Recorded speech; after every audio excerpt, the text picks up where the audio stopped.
Hello, everyone that has joined thus far. Thank you for attending today's webinar. We'll be getting started at 3:30, just waiting for a couple more people to join, but just letting you know you are in the right place.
Hello, everyone in attendance. It is now 3:30. I want to say thank you for promptly joining us at the Healthy Celebrations and Fundraisers webinar.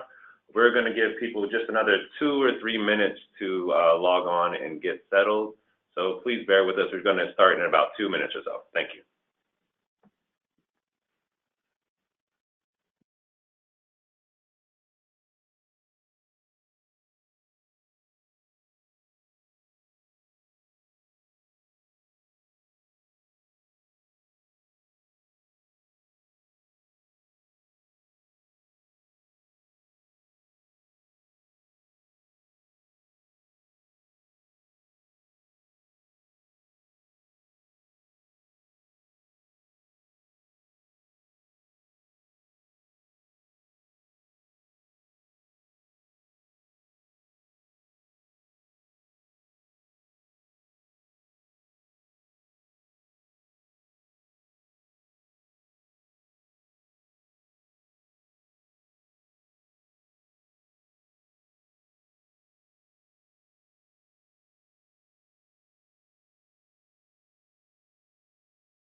Hello, everyone. Thank you for joining the Healthy Celebrations and Fundraisers webinar brought to you by Healthy Schools Campaign. Thank you for joining us. We're going to get started at this time. Before we get into the webinar, I would like to just go over a few things on what to expect from the webinar. The webinar will run for approximately an hour, maybe shorter. A recording of the webinar will be available online and it will be emailed to you. It will be posted on our site, and I'll give you all those instructions at a later time. We're going to be asking some polling questions throughout the webinar. Please answer those as they pop up. And also, please take a 1 minute or so to complete the survey at the end. Before we get started, just so you can also see an example of how the poll questions will come up on your screen, I would like to start off with the first poll. This poll is, I just want to know who's in the room right now. What is your role in the school system?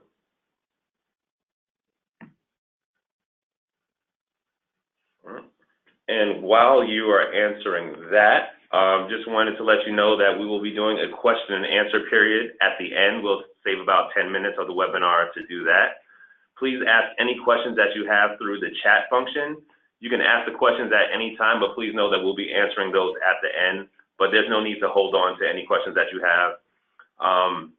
There's no need to include your name, but please do let us know what perspective you're asking from. So if you are a parent, a teacher, a community partner, a community member, as you're asking those questions, just please let us know, just so we can better answer your questions. Then also, please let us know if there are any technical difficulties that we need to address immediately. You can go ahead and chat those to us. So if you can't hear us very well, sound is going in and out, just please let us know so we can address those issues. All right, so it seems that we have people answer the poll. Awesome, okay, we're going to go ahead and close that poll at this time. All right, good. I see a good amount of people are from the, are either teachers or school staff. We have some community organizations, community members. I would like to thank you all very much for being here. And with that, now that I know who's here, I would like to introduce myself. My name is Kenneth Varner. I am the Community Engagement Coordinator with Healthy Schools Campaign. I am a graduate of the University of Illinois at Chicago. I've been working with Healthy Schools Campaign for about 2.5 years now, serving as that Community Engagement Coordinator. Before working in this position, I was a health coordinator at a South Side of Chicago elementary school. I was responsible for mobile dental van visits. I took kids on field trips to get glasses. I handled the compliance with the immunizations for all the students. I did monthly health challenges and served as the school's wellness champion. And I also co-managed an after-school program where I taught healthy cooking classes to middle school children. So that's about me and about my organization. This is Healthy Schools Campaign. Healthy Schools Campaign is a local nonprofit that works on local and national issues around school health. We believe healthy students are better learners, and we work hard to make changes at the local, state, and national levels. We've worked with CPS to offer healthier school food and advocated for the return of recess. We've encouraged school districts to use green cleaning products, as well as hosted healthy cooking classes all across the city. Really just finding ways to engage administrators, staff, teachers, parents, and students to encourage them to be more healthy. So when we're talking about a healthy school, what exactly does that mean? What we think that means is a school that provides wraparound services and an environment that addresses the non-academic barriers to learning. It's an environment that values nutrition and physical activity, provides services such as dental and visual screening and treatment, as well as mental health support. And it's a place that acknowledges that students not only learn through the lessons that we teach, but through the behaviors and examples that we adults model. Basically, a healthy school considers the whole child when making decisions on how to best educate them. Today, we'll be focusing mainly on healthy celebrations and fundraisers.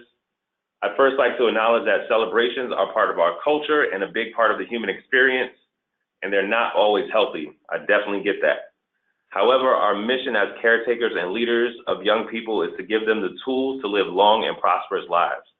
It is impossible to make every decision for our students as they grow into and throughout adulthood. All that we can do is give students the tools and the information to make the best decisions for themselves. Therefore, it is imperative that we provide students with healthier alternatives when making everyday life choices. And that is what brings us to today's discussion on healthy celebrations. And here to lead us in that is Allison Polk. While I introduce Allison, we also want to find out a bit more about you. So I'm going to be asking this next poll question. How familiar are you with healthy CPS? Please answer that while I introduce Allison. Allison Polk is a registered dietitian of the Office of Student Health and Wellness and Nutrition Support Services at Chicago Public Schools. In this role, she reviews school food menus, coordinates food access programs, supports farm-to-school programming, and enforces wellness and chronic condition policies. Additionally, Allison provides technical assistance in regards to the Healthy CPS District Initiative, convenes student advisory groups, and coordinates professional development for teachers. Allison graduated from Purdue University and has a background in dietetics, wellness, and chronic condition management. Now that you've had a chance to answer that poll, so Allison, it looks like about half of the people here are somewhat familiar, a few people are very familiar, and some people have absolutely no idea what healthy CPS is. So with that, Allison, I turn it over to you. Great. I'm glad that you all are here then. So as Kenneth said, my name is Allison Polk. I'm the registered dietitian for the Office of Student Health and Wellness. And one of my main job duties is competitive foods that we're going to be talking about today. So a little bit of background, next slide. A little bit of background on the Office of Student Health and Wellness, or my role at the district. I sit in both the Office of Student Health and Wellness and Nutrition Support Services. I often see Nutrition Support Services as more of the operation side of things, and then Office of Student Health and Wellness as the programmatic and policy side of things. So you may hear a bit of overlap with the two, but just know that a lot of the work sits in both departments. Next slide. So thank you so much for attending. I'm excited that we got the feedback that we did about healthy CPS. Hopefully this presentation gives you a little bit more clarity specific to the competitive foods side of things. We get a lot of questions about specifically celebrations and fundraisers from schools, especially around healthy CPS survey time. So I'm hoping that this presentation will provide you a little bit more information on that and explain a little bit more about why our policies are in place, why it's important for us to be promoting healthy school environments, and then how you do it at the school level. And really, eventually, our goal is to just always help staff become advocates for healthy school environments and realize the importance of a healthy school environment. Next slide. So competitive foods, what are competitive foods? When I first started at the district about 3 years ago, this was the first thing that I thought of when someone said competitive foods. Not the Cleveland Indians, just those like mascots that run around at baseball games in between innings. So for CPS purposes, this is not what we're talking about. We are talking about foods and beverages that are sold, offered, or sold to students during the school day. And this may include celebrations, fundraisers, rewards, vending machines, school stores, and anything else that you can think of where foods and beverages are served, offered, or sold to students. But the focus today obviously will be celebrations and fundraisers. Next slide. So the two main policies that include competitive foods are our local school wellness policy and our healthy snack and beverage policy. So you'll hear me mention these a lot throughout my presentation. And these are both tools that schools can use to help make the school environment healthier. We know that it's not always the answer that you want when you ask questions about why we have to do certain things. When we say it's policy, it's kind of like, oh yeah, okay, ho-hum. But we really want these to be used as tools for schools to use and to kind of get parents and community members and even staff on board with what we're doing as far as health and wellness goes.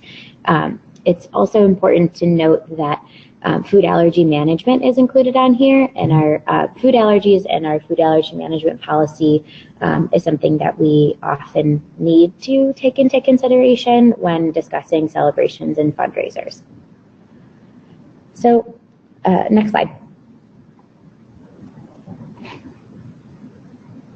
So why are these policies in place? So first off, we know that healthy students are better learners. So that's our main priority. We want to make sure that students are provided a healthy school environment so that they're able to flourish. But also, because in 2010, Michelle Obama and the Obama administration passed the Healthy Hunger-Free Kids Act, which went along with Michelle Obama's Let's Move campaign. So these were really put in place to help foster environments that support students in making healthy choices. They also set guidelines for the National School Lunch Program and the School Breakfast Program that CPS participates in. So these are those nutrition guidelines that you hear sometimes, the lower sodium foods, the higher fiber content, whole grains, those types of things. The Healthy Hunger-Free Kids Act also set guidelines for the policies that should be put in place at the school level, and then some best practices. So anyone that was familiar with the Healthier U.S. School Challenge, that is no longer. That's not something that the USDA is using anymore, and it's not something that we are using anymore at the district level. These were those bronze, silver, gold certifications that you may have received probably about 5 or 6 years ago. We have replaced it with Healthy CPS, which I will talk about in the next few slides, but Healthier U.S. School Challenge is no longer. You can hit the next one. Okay, so then in 2012, as a result of the Healthy Hunger-Free Kids Act and the policies that we needed to put in place, CPS passed the local school wellness policy and the healthy snack and beverage policy, both of which set slightly more strict guidelines than were required by the Healthy Hunger-Free Kids Act. And this included breakfast in the classroom, making breakfast in the classroom mandatory for schools. It held the district accountable to offer local foods to students during the meal program, and then set a little bit more strict nutrition guidelines for any competitive foods in the healthy celebrations, fundraisers, or rewards. So the district passing these policies really showed the district commitment to healthy school environments and prioritizing student health. So, next. So in addition to us passing these policies, the Healthy Hunger-Free Kids Act also made it possible for us to go 100% CEP, so 100% community eligibility provision, meaning that every student across the district can eat breakfast, lunch, and any after-school meals or snacks at no cost. So this is something that we are very fortunate to have, and it really removes the stigma that was around students that were qualifying for free or reduced lunch. We no longer have to identify those students in a special way, or no one has to know that they are eligible to receive a free or reduced price lunch. And during the 2013-2014 school year, when we implemented this CEP, so 100% of students eating for free, we also began to develop and implement Healthy CPS to encompass all of the district policies that we have around health and wellness. Next. And then in 2017, we updated the Healthy Snack and Beverage policy and our local school wellness policy. We did this as one, because we are required by the USDA to do this, and two, because we received a lot of feedback and responses from community members, community organizations, students, schools, and parents about what they wanted to prioritize and where they wanted to see the district and the district's food service and health policies kind of move to. Next slide. Okay, so I would be remiss if I did not mention the Healthy CPS Indicator. So this is something that I hope many of you have seen.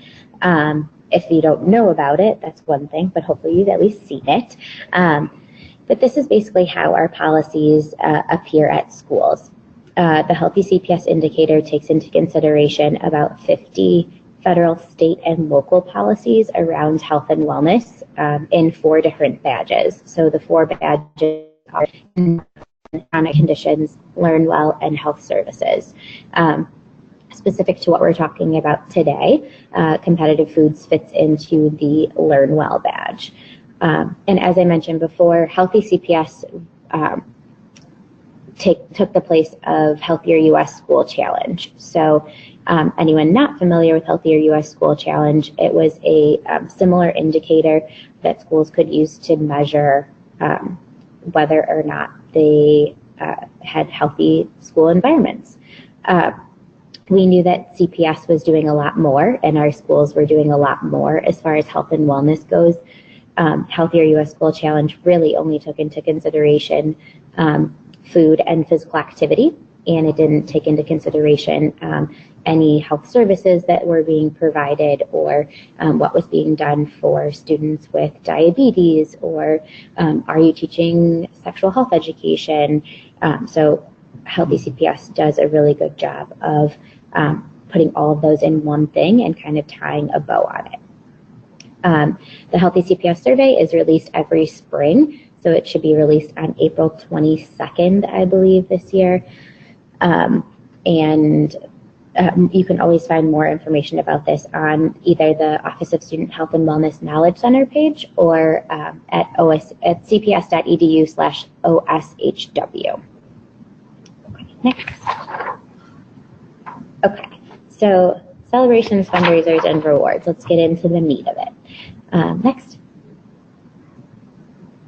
So we always talk about rewards when we talk about healthy celebrations and fundraisers. Rewards are kind of that like weird thing that everyone is doing, but no one really knows where it fits. Is it a celebration? No. But where does it, what is it, how does it fit in? So rewards, the Healthy CPS local school wellness policy prohibits taking away recess, PE, or physical activity time as a consequence. So any student that is misbehaving, they shouldn't be recess or PE time shouldn't be taken away. There should be another disciplinary action taken. It also disallows withholding food as a punishment. So this means that anyone, any student that may be in an in-school detention or an in-school suspension during the day still has the right to walk through the line just as any other student does. So we want to make sure that these students aren't just being provided a bagged lunch. This is actually against our USDA guidelines that we have to follow as far as offer versus serve. Every student in the school should be offered everything that we have on the menu every day. This policy also requires teachers, staff, and administration and partner organizations to use creative, positive incentives instead of food to reward student behavior.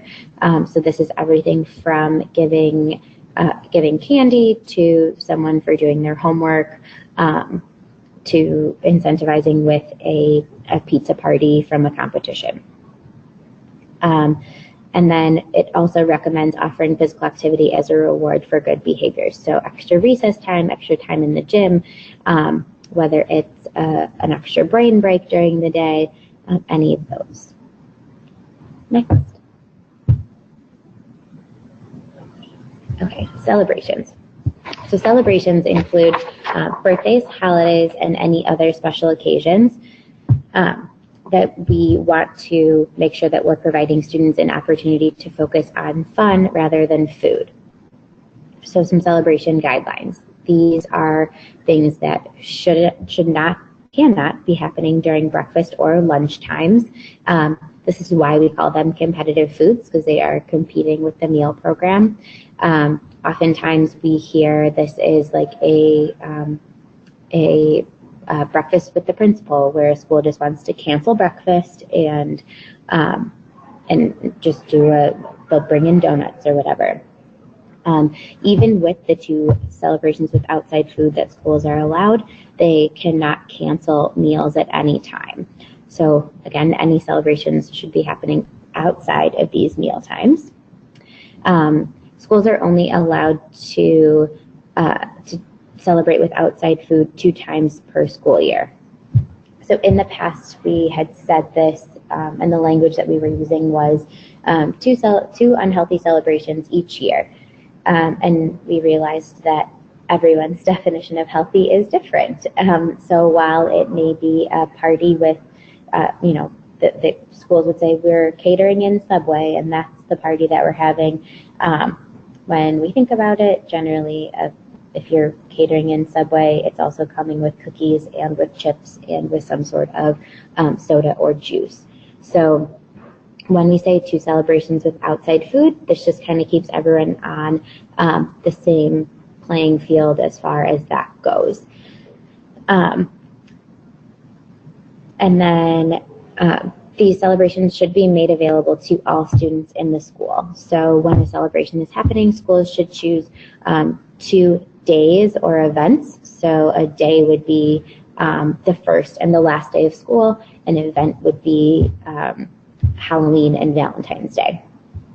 And then on those days, while there can be individual classroom celebrations, the entire school should be celebrating at some point in time. So we want to make sure that it's consistent messaging home. So if a family has a 3rd and a 5th grader, the parents can plan for there to be celebrations in both classrooms on Halloween and Valentine's Day.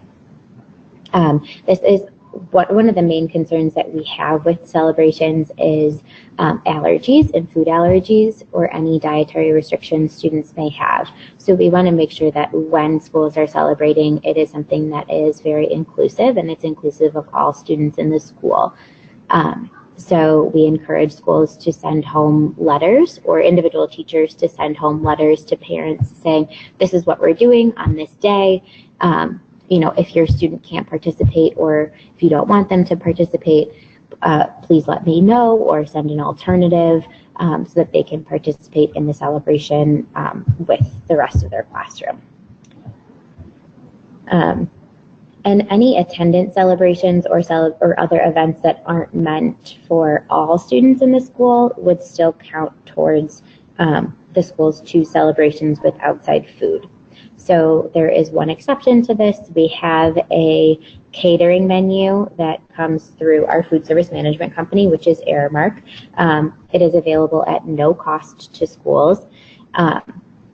And it's just kind of like special menu items. All of the items served meet all of the regulations that we have to for either the school breakfast program or the school lunch program.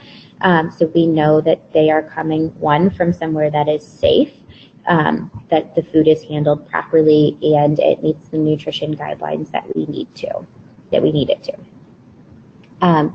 Another thing that I always like to mention when we talk about celebrations is food from home. So, next slide. I'm way ahead of myself.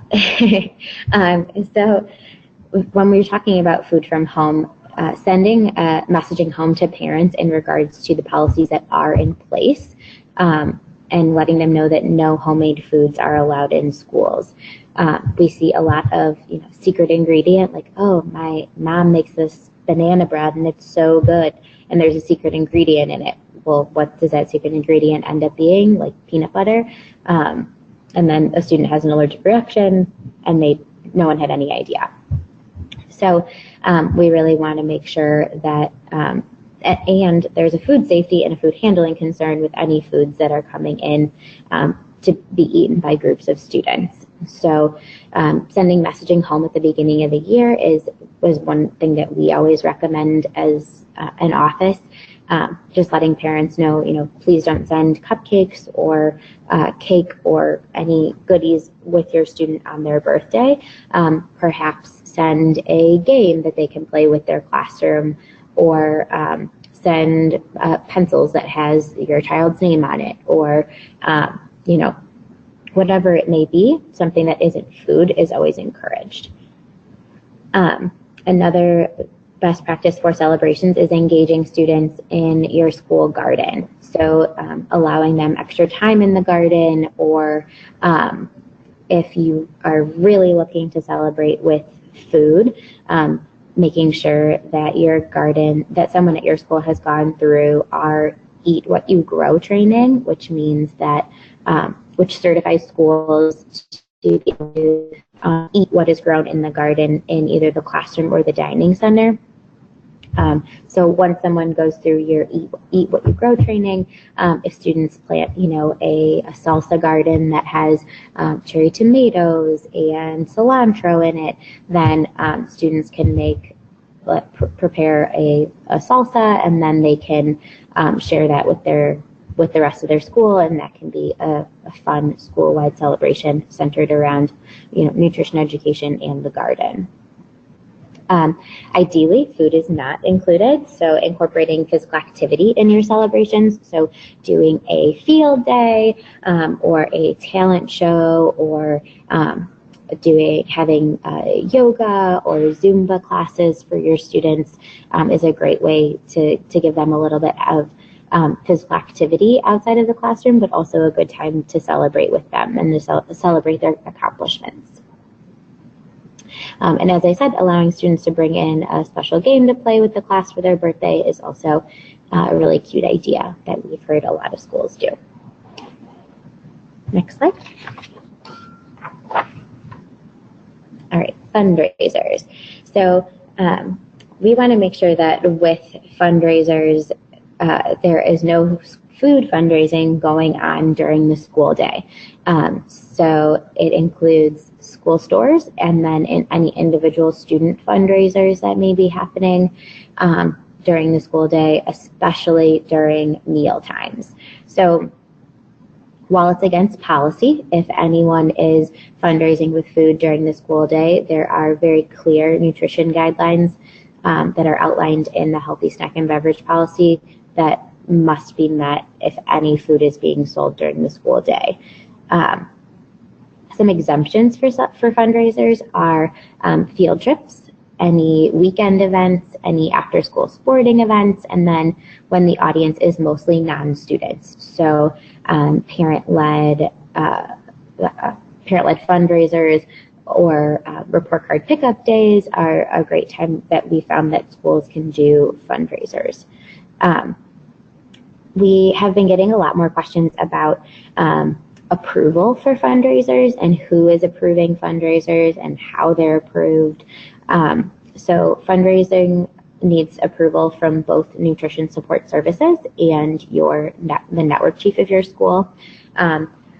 Mainly, these requests come to Nutrition Support Services, and we make sure that it's compliant with policy, so make sure that it's not happening during the school day, or that things that are being sold during the school day meet the nutrition guidelines that are in our policy. Most of the time, then when we approve, we'll send it to the network chief or vice versa, and then we can discuss. A lot of times, things that may even be happening after school or any weekend events, we've often heard of culture nights. So parents want to bring in food, they want to make food at home and then bring it in, and Nutrition Support Services always raises questions and concerns about food handling, food safety, food storage, how are you going to keep it at temperature, who's making it, and then also allergy concerns, and then from there it's up to the network chief if they want to approve the school to have that fundraiser. Next slide. Some best practices for fundraisers. Any food fundraisers that are happening 30 minutes after the school day has ended. So the USDA defines the school day as midnight until 30 minutes after the bell. So even any before school fundraisers, before school food fundraisers, shouldn't be happening because it falls within that that what is defined as the school day. So anything that's happening 30 minutes after the school day is over is okay. It doesn't need to meet the nutrition guidelines in the healthy snack and beverage policy, but always incorporating physical activity. So schools have had great success with walkathons and roller skating parties. Wellness nights have been increasingly popular, where they'll have a community organization or a community member that teaches yoga or Zumba, or even a local gym that will come and talk to parents about the importance of wellness and how they can become more active or eat healthier, things like that. And then leveraging any local community organizations. So a lot of our schools with gardens have reached out to organizations like Home Depot, Whole Foods, some other partner organizations that are working within CPS to try to get funding from them, or even resources, whether it's wood to build a garden or soil or seeds, things like that. Schools have found really, really good success with. Next slide. So one thing that we always want to talk about when we talk about our policies and wellness policies is employee wellness and the importance of employee wellness and employees supporting the policies that are in place for student health. So this graphic from the National Association of Chronic Disease Directors, the report is called Healthy School, Healthy Staff, Healthy Students. And I just thought that this graphic was really cute and a really good description of how employee health and healthy school environments can eventually lead to increased student achievement. I often compare student health and wellness to attendance.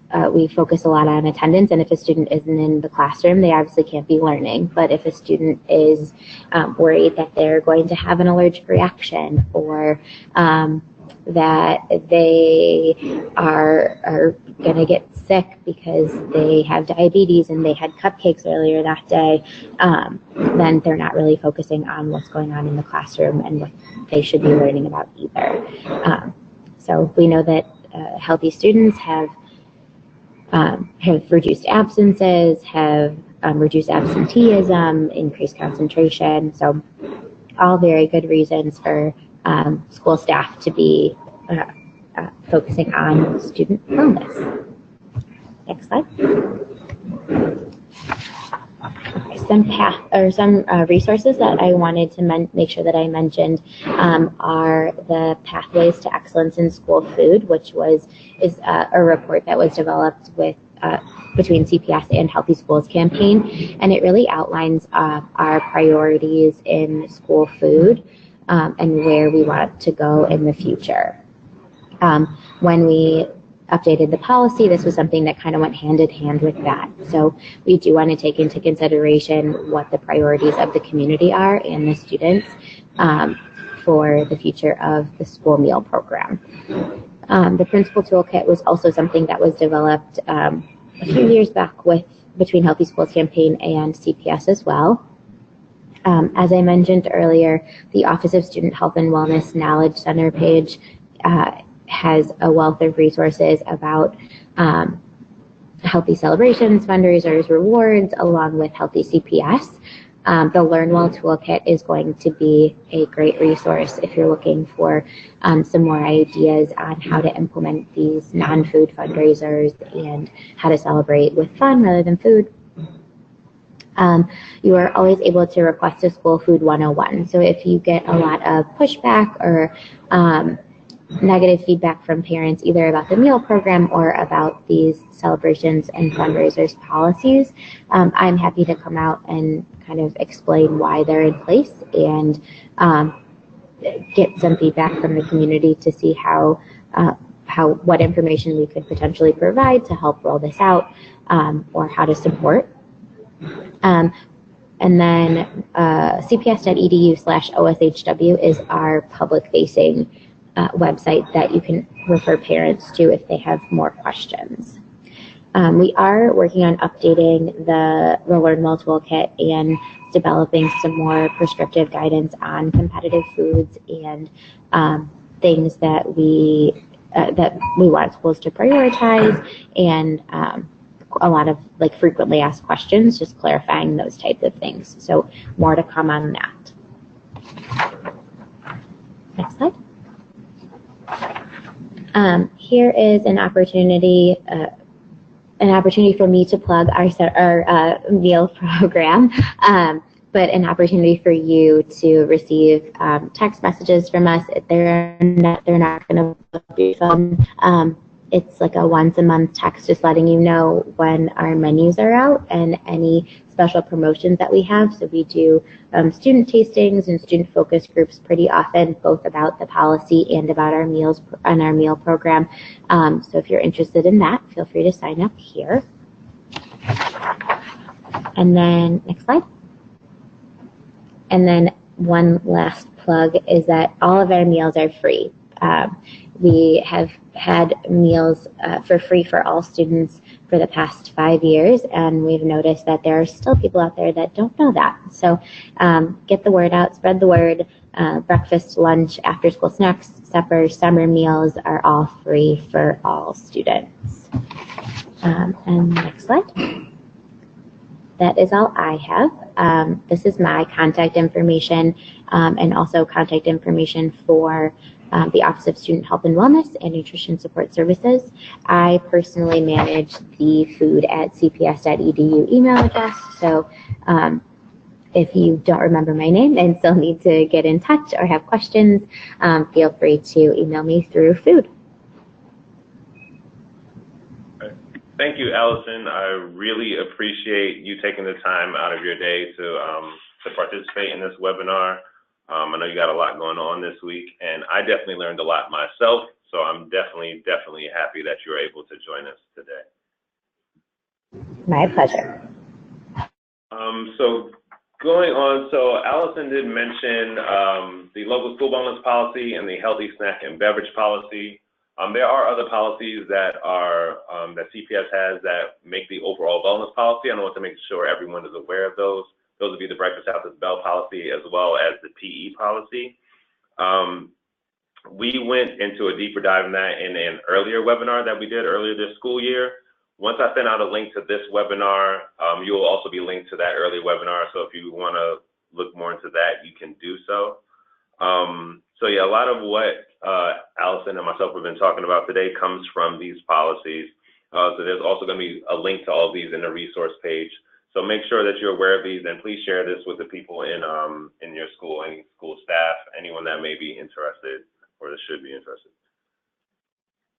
All right, and pulling some of that information out, particularly from the celebrations and fundraisers that you can find in those policies.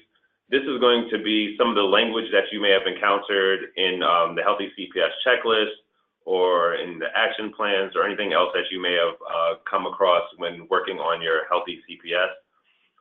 Just want to do a quick, to reiterate some of the things that have already been said. The first one is the school focuses on celebrating with fun rather than food during the school day. Other ideas that I've come across with working with schools with celebrating birthdays, one would be like a birthday sash. One school created a birthday sash that the birthday person could wear throughout the day so that everyone can know it was their birthday and able to congratulate them throughout the day and wish them well. Another teacher told me that she was using a special chair that the student got to sit in during the day. So that was one way to make a person feel special. And then also there's special privileges that that you can offer your students on that day. For example, out of uniform day, or able to say the Pledge of Allegiance at the beginning of the day because it's their birthday. Those are great ways to celebrate and acknowledge that student without using food or having the cupcake celebration. So you see, also you may find where it says unhealthy celebrations are limited to a maximum of 2 per year. As Allison mentioned, we're They are rebranding that as more of an outside food. So whenever you see that, please think of the new terminology that CPS is moving toward. Again, I want to acknowledge that it is with regards to healthy celebration, it may be a cultural shift. And this is a way of just acknowledging that we are used to certain things, and it is going to take time in order to move to another path. However, but this does model how students should be doing things in moderation. So you may have those 2 celebrations, but please limit them to only 2 per year. And again, the school day is from 12 a.m. to 30 minutes after dismissal. I just wanted to make sure that that was clear. So for the before school celebrations, that is definitely part of the school day. And Allison, please correct me if I'm wrong in this last point, but where it says food is not served or sold in competition with school meals, that pretty much means that any time that the cafeteria is serving students, there should not be competitive foods being served to any other student in the building. So for example, if you're having a celebration for your 3rd graders, it cannot be while the 8th graders are currently eating lunch. So if the school cafeteria is in operation, there should not be any other food served at that time in the building. Correct. So like if lunch for the kindergartners starts at 11 and the 8th graders eat at 1, nothing should happen until after the 8th graders are done. Thank you very much for that confirmation. All right, so moving forward, some things that you can do in your school. Decide if you need those 2 unhealthy school-wide celebrations during the school year. We spoke about Halloween and Valentine's Day, seem to be the popular ones, but make sure you have that plan ahead of time so you know exactly what your school is going to be doing. So you don't have different celebrations happening throughout the year. Then it comes to springtime, you're trying to fill out your healthy CPS survey, and it turns out you've done 15 celebrations instead of the maximum of 2. So make sure that everybody's on board and on the same page. You also want to develop a system where fundraisers are approved. I would highly recommend running them by your wellness team and making sure that it meets all the wellness requirements. And then, of course, you still have to get that approved by the network chief. You want to make sure your staff members are receiving all the necessary trainings and are aware of the CPS wellness policies. So please circulate those policies throughout the buildings. And also, you can register for our upcoming webinars. This is a series of webinars that we're doing throughout the school year. As I mentioned, we have 3 more coming up. The next will be on February 6th. That will be on the topic of addressing chronic absenteeism. I'll be sure to send you the flyer to make sure that you're aware of what's coming up, and please spread the word and bring anyone else that may be interested. I also, in the question of webinars, I wanted to see when is the best possible time, which time is most convenient for you. So I'm releasing this poll question out, and please let me know when is the best time. We want to make sure that we are as accommodating to your schedule as possible. We know that you are very busy. This is great information, but we want to make sure that we give it to you in the time that is most conducive. All right, so with that, we are going to be transitioning into the Q&A portion. So like I said, there is a chat function that you have on your screen. Please let us know any questions that you may have, either for myself or for Allison. Now is that time to ask. So please chat away. All right, so we do have one question here. The question is, what do you do if a parent shows up to the school with cupcakes for their child? Allison, would you like to handle that question? Sure.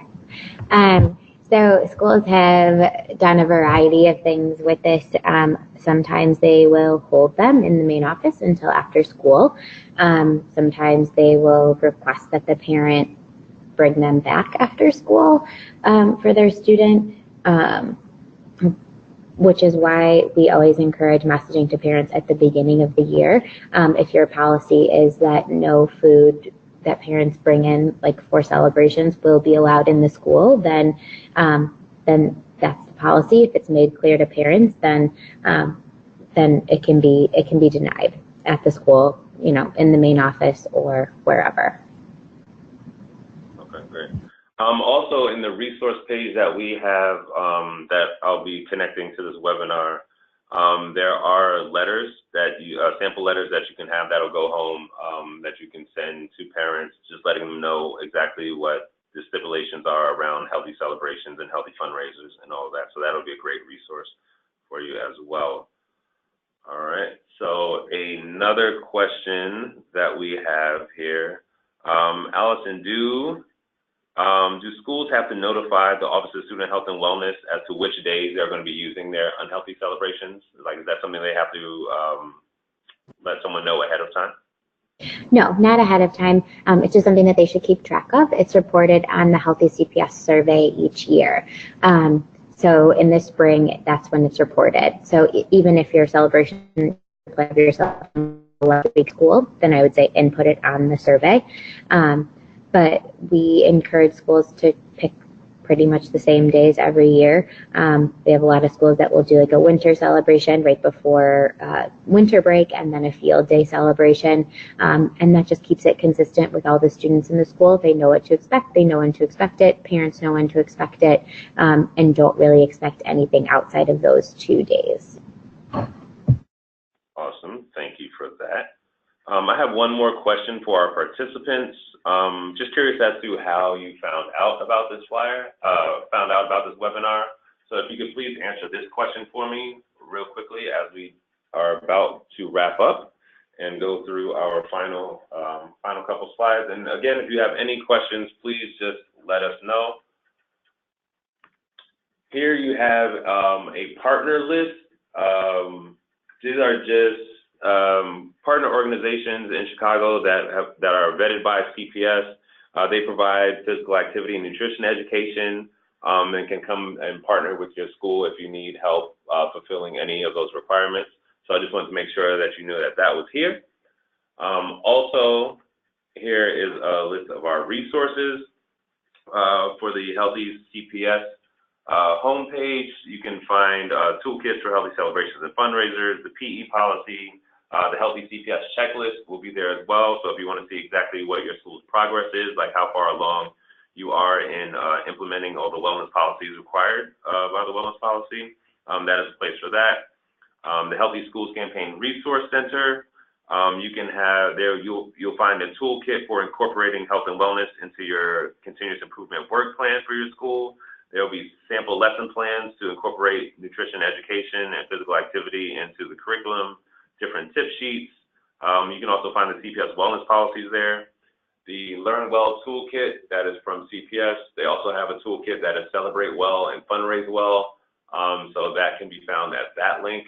Then we also have our Fit to Learn resource page where you find more lesson plans, and that's also, you will find the sample letters for healthy fundraising and celebrations that I mentioned. And in order to stay connected with me, this is my email address. I'm Kenneth Farner, kenneth@healthyschoolscampaign.org. If you have any questions, if you think of anything later on, please do not hesitate to reach out to me. Unless there is anything else. All right, so it seems like that will be it. So I would like to thank you all for participating. Again, Allison, thank you very much for taking the time out your day to participate in this webinar. I found it very helpful. Yeah, so I appreciate you all and enjoy the rest of your evening. Thank you.